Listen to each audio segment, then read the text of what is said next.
আসসালামু আলাইকুম, কেমন আছেন সবাই? আলহামদুলিল্লাহ আমি অনেক ভালো আছি। আপনারাও যে যেখানে আছেন নিশ্চয়ই ভালো আছেন। চলে আসলাম আপনাদের মাঝে নতুন একটা ব্লগ নিয়ে। এই যে আমার ছাদে কিছু ঝাল গাছ হয়েছে, কাঁচা ঝাল, তাই সেখান থেকে উঠায় নিচ্ছে, তাই ভাবলাম জিনিসটা আপনাদের সাথে শেয়ার করি। কাঁচা ঝালগুলো তো মানে কিছু কিছু ঝালগুলো পেকেও গেছে। এই ঝালগুলো না আমি ওই বাজার থেকে কিনে আনা লাল ঝালের বিচি থেকেই এই বিচিগুলো ছড়াই দিয়েছিলাম, তারপরে ঝাল হলো, সেখান থেকেই আল্লাহ দিছে, তাই হয়েছে। তা আলহামদুলিল্লাহ অনেক ভালো ঝালই হয়েছে, মোটামুটি চলে যায়। আর এই যে গরমে আবার টমেটো গাছ হয়েছে, আল্লাহই ভালো জানে এই টমেটো গাছে টমেটো হবে কি না। আপনারা বলবেন গরমকালে টমেটো হয় কি না। তারপরে যে দুপুর হয়েছে, চলে আসলাম রান্নাঘরে। আর মেয়ে মানুষ রান্না করে তো আসতেই হবে।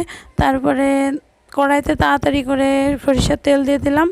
আর এই যে 4 পিস ইলিশ মাছ দিয়ে নিলাম, 3-4টা শুকনা ঝাল দিয়ে দিলাম। সরিষার তেলে কিন্তু ইলিশ মাছ ভাজতে দারুণ লাগে, তাই না? আপনাদের কেমন লাগে কমেন্ট করে জানাবেন কিন্তু। আমার মাইক্রোফোনের যে কালো তুলার অংশটা থাকে ওটা তো হারিয়ে গিয়েছে, এই জন্য ভয়েসে একটু সমস্যা হতে পারে, দয়া করে সেটা ক্ষমার দৃষ্টিতে দেখবেন। আর আমার যদি ভিডিওগুলো একটু ভালো লেগে থাকে প্লিজ লাইক কমেন্ট শেয়ার করতে ভুলবেন না। আর একটা ফলো দিয়ে যাবেন পেজে। ইলিশ মাছগুলো ভাজতে ভাজতে দেখেন কিছুটা লাল লাল করে নিচ্ছি, কারণ এখান থেকে যে তেলটা বেরোয় সেই তেল দিয়েও কিন্তু ভাতটা খেয়ে দেওয়া যায়। গরমের দিনে এমন 4 পিস ইলিশ মাছ আর 4টা শুকনো ঝাল আর এই মাছের তেল দিয়ে কিন্তু অনায়াসে 1 প্লেট ভাত খেয়ে নেওয়া যায়। এই যে আমার ইলিশ মাছ, আপনাদের কি লোভ লাগছে? লাগলে কিন্তু বলবেন।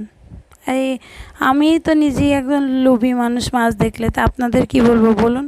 এবার তারপরে এই যে কচু শাক নিয়ে আসলাম। কচু শাকটা আসলে প্রথমে রান্নার সময় ক্যামেরা অন করতে মনে ছিল না, তাই মাঝপথেই অন করলাম। কচু শাকটা ভালো করে লবণ, ঝাল, পেঁয়াজ, রসুন অল্প অল্প করে দিয়ে আমি শুকায় নিচ্ছি।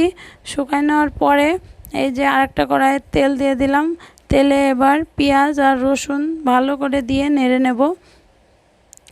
এটা আমি ওই কচুগুলো এই তেলে দিয়েই নাড়বো, যে কারণে এগুলো ভালো করে লাল লাল করে নিচ্ছি।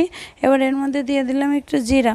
যদি ঝাল লবণ কচু শাকে আগে থেকে ঠিক থাকে তাহলে দেওয়ার দরকার হয় না, যদি কম থাকে তাহলে আমি পেঁয়াজ আর রসুনের ভিতরে একটু ঝাল লবণ দিয়ে দিই, তাহলে ব্যালেন্সটা ঠিক হয়ে যায়। এবার যখন এটা ভালোভাবে পোড়া পোড়া হয়ে যায় তখন কচুটা এর ভিতর দিয়ে ভালোভাবে গুটাগুটি করলেই হয়, কারণ যত ভালো আপনি ঘুরতে পারবেন ততটাই স্বাদ বাড়বে। যদি ভালোভাবে ঘুরতে না পারেন তাহলে কিন্তু হবে না, মানে ওই তেলের সাথে কচুটা মিক্সিং হবে না। এই বাঙালি আনার দিনে এমন কচু শাক আর ইলিশ মাছ ভাজা হলে অনায়াসে 2 প্লেট ভাত কিন্তু একদমই শেষ হয়ে যাবে, আর কোনো কিছু লাগেই না।